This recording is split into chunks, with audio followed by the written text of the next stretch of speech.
Fabulous. My name's Eric, and this is Ty from Lords of Trident. Hey, how's it going? I saw you guys at the Milestone earlier this year. You guys did a great show. Thank you. Yeah. And so you guys did a European tour this past year? Yeah, we were just must have been about a month ago now. We were over in Europe. Landed in Brussels and we did Belgium, Germany, Italy, Austria, and the Czech Republic. So, what bands did you guys open up or work with? It was actually a few. We had a few like local to Europe bands. The main band that we did a couple dates on the tour with was a band called Altar of Oblivion, and they're sort of like a doomy power metal band from Denmark. Nice. And they had some really super catchy kind of like doomy riffs that were, I've never seen a band do like doom and power metal at the same time.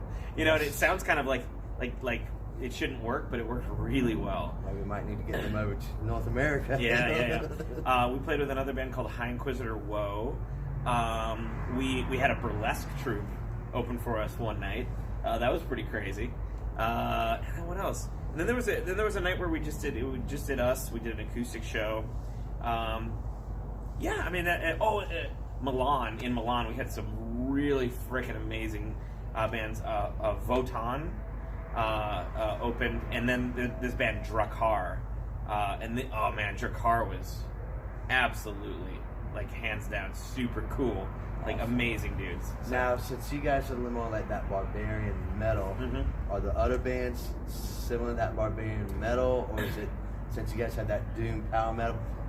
Yeah, the other bands were not necessarily as close to like our sound as maybe some of the other bands that we normally play with. I would say the closest bands. Well, so we're actually both in Milan. So like Votan, they dressed up, but maybe their sound was a little bit more like traditional kind of power metal. And then Drakkar was more kind of a modern spin on power metal, but they didn't like do any dressing up or anything like that. So in terms of sound, probably Drakkar was the closest people that we played with. But in terms of look, Votan for sure. Now, and so you guys got an album out right now, or how many albums have you guys produced? 8 albums. We're working on number 9 and 10 at the same time, which is kind of dumb. But I'm hoping that number 9, which will be our second acoustic album, will be out by the end of the year or like very, very early next year. And then your 10th album is going to be more your traditional. Yep, the 10th album is going to be what you're used to hearing, the like the other ones, fully electric, nothing crarazy. No acoustic. No acoustic, at least not yet. So we'll see. Now, have you guys thought about doing an acoustic tour? We've actually in North America. An acoustic tour would be fun. We've actually done quite a few acoustic shows in and around Wisconsin, and then over in Germany we did one, and they're always like really fun. And actually, most of the acoustic shows we've played have been at like breweries or wineries or whatever. Cool. So it's been really cool because it's like at the end of the night, they give you like a couple of bottles or cans or whatever of their local stuff, and they send you on the road. And yeah, it's been really cool. Have you thought about incorporating the acoustic with the? We talked about it when we did. So when we did Shadows from the Past release, we had one song. So we had 3 extra songs. 2 of them were for the ill-fated Japan release, which didn't happen. Instead, we had those released over on the European release. And then the third song that we didn't release publicly was for Patreon only, and that one was more acoustic. That was designed from the ground up to be like an acoustic original song. And we thought about, when we were doing the album release, we're like, normally you play the whole album when you do the album release. And we're like, well, shit, we probably can't play this song. And we were trying to figure out ways to do it, maybe have some acoustics off to the side.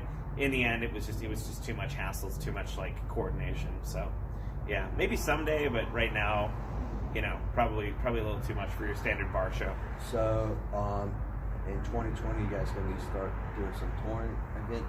Yeah, so we're 2020. The first part of 2020, we're basically just spending like finishing up the album, writing. We've got about 7 to 8 songs that are like written and demoed out, and some of them that we're playing live right now. And I'm hoping to have 13 to 15 songs like finished before we go in and record the album completely. Just because we'll have a few extra for Europe, a few extra for Japan, a few extra for like the Patreon, whatever we decide to do with them. So Lords of Trident is on Patreon. We are on Patreon. That is our number one income source right now. Awesome. Patreon.com/Lords of the Trident.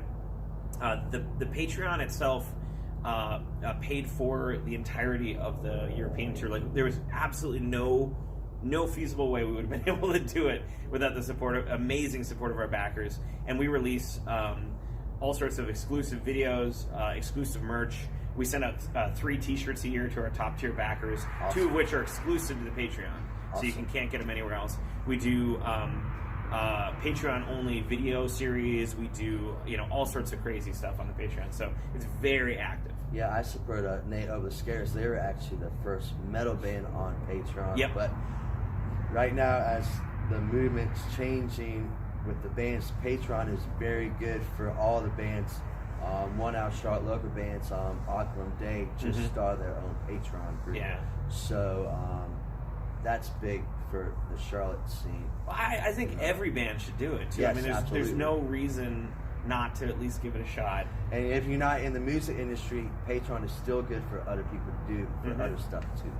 For video work, for artistic, basically anything creative. Yep. Because a lot of artists will think about Kickstarter, for making a CD or making a project, whatever, and that's fine. Kickstarter is great, but your average band comes out with a CD like what if they're really, really, really on their game, like once every year and a half, maybe. Yeah, 1.5 years, 2 years. Right, 2 years I'd say is 2 to 3 is usually the standard kind of thing, and a band like a Sound of Thunder, I mean, yeah, they might raise $60,000-$70,000 on the Patreon, or on the Kickstarter, to put out the CD, and that's awesome.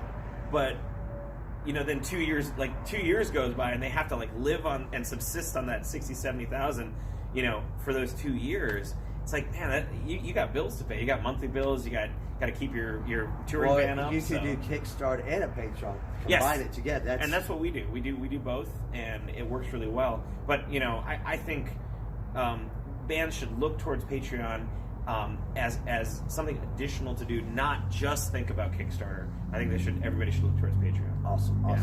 So all the bands in Charlotte, North Carolina, and throughout the Carolinas, and throughout worldwide, Patreon is a good source of income. Yep, get in on there, and jump on our Patreon if you want to see what we're doing. Patreon.com/Lords of the Trident. Our dollar level, we put out like 70% of our stuff for our dollar level people, so you get a good idea of what you're in for. Cool. So now, were you guys going to come back to the Milestone Club? Oh, absolutely. Next year? I love the Milestone. Yeah. We have this thing sort of planned out with our good friends Mega Colossus from Raleigh, where honestly, if I could tour with one band for the rest of my life, it would be hands down Mega Colossus. Like, those guys are the best people in the world, and so we want to do a tour with them at least once a year. So we're planning on 1 year we'll come all the way down to Raleigh, and then we'll meet up with them, and they'll tour back to Madison with us, and then in 2021 they'll come up to Madison, meet us, and we'll tour down to Charlotte, Raleigh, kind of the North Carolina area. So yeah, we want to do at least one show every year down here in the Milestone. Awesome. Yeah. Awesome.